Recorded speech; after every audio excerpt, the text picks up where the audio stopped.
Pertandingan uji coba antara Timnas Indonesia U22 menghadapi sang juara Liga 1 musim 2022 hingga 2023 batal dilangsungkan. Sebelumnya, pertandingan antara Timnas Indonesia U22 menghadapi PSM Makassar akan berlangsung pada tanggal 18 April 2023 mendatang. Media Officer PSM Makassar, Sulaiman Abdul Karim kepada Fajar.co.id, Minggu, 16 April 2023, membenarkan bahwa ia sudah menerima surat ajakan uji coba tersebut.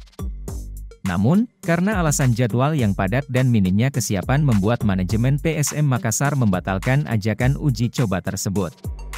Berdekatannya jadwal uji coba yang diminta Timnas Indonesia yaitu hanya berselang 2 hari usai laga terakhir PSM di musim ini menghadapi Borneo FC.